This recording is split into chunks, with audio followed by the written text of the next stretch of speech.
तो आप देखोगे अभी हमने जो चर्चा किया चैम्बरलेन और मोल्टन के बारे में कि इन्होंने बताया कि ब्रह्मांड से के पास से एक तारा गुजरा जिसके कारण तारे की गुरुत्वाकर्षण के कारण सूर्य की सतह से सिगार के आकार का कुछ पदार्थ निकलकर अलग हो गया।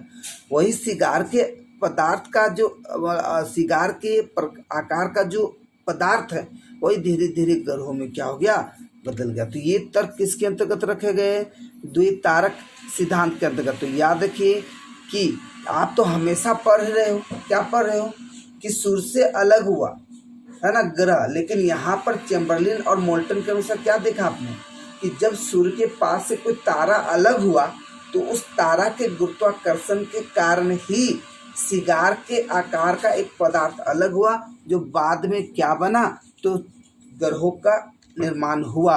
और ये द्वितारक बाइनरी थ्योरीज के नाम से जाने जाते हैं। 1950 ईस्वी में रूस के ओटो सिम्ड वो जर्मनी के कार्ल वेल्जास्कर, ये सबको याद रखिए।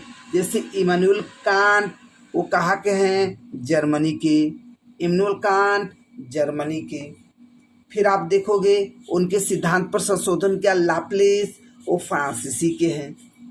ओटो सिम्ड रूस, कार्ल वेल्जास्कर जर्मनी, और इन्होंने निहारिका परिकल्पना में कुछ संशोधन किया। तो देखिए ये स्टेप बाय स्टेप चलता है ना। हमने मान लीजिए सबसे पहला दिया तो मेरी बातों से आप सहमत है या नहीं है, तो आप मेरी बातों पे संशोधन किए, आपकी बातों से फिर कोई और संशोधन किया, फिर क्या हुआ कि कुछ ऐसे होंगे जो मेरी और आपकी बातों दोनों से सहमत होंगे या नहीं होंगे। तो इस तरह से आप देखोगे इसका मतलब लाप्लेस के सिद्धांत पर किसने संशोधन किया, तो आप देखोगे सिम्ड जो कि रूस के हैं और वेल्जास्कर जो जर्मनी के हैं, संशोधन किया।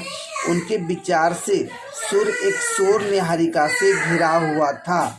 सूर्य एक सौर निहारिका से घिरा हुआ था जो मुख्यतः हाइड्रोजन, हीलियम और धूलकणों की बनी थी। हाइड्रोजन, हीलियम और धूलकणों की बनी थी। इन कणों के घर्षण और टकराने से एक चपटी तस्तरी की आकृति के बाद का निर्माण हुआ। याद रखेंगे, इन कणों के घर्षण और टकराने से एक चपटी तस्तरी की आकृति के बाद का निर्माण हुआ और अभिवृद्धि बोले तो एक्सक्रेशन प्रक्रिया द्वारा ही ग्रहों का निर्माण हुआ। तो देखिए क्या बताया सिम्ड और वेल्जास्कर ने कि सूर्य एक सौर निहारिका से घिरा हुआ है जो हाइड्रोजन, हीलियम, धूलकणों की बनी थी। ठीक है, कणों के घर्षण और टकराने से चपटी तस्तरी की आकृति के बाद का निर्माण हुआ और धीरे धीरे वो ग्रहों का निर्माण बनने का काम किया। इसके पश्चात वैज्ञानिकों ने पृथ्वी या अन्य ग्रहों की ही नहीं वरन पूरे ब्रह्मांड की उत्पत्ति संबंधी समस्याओं को समझाने का प्रयास किया।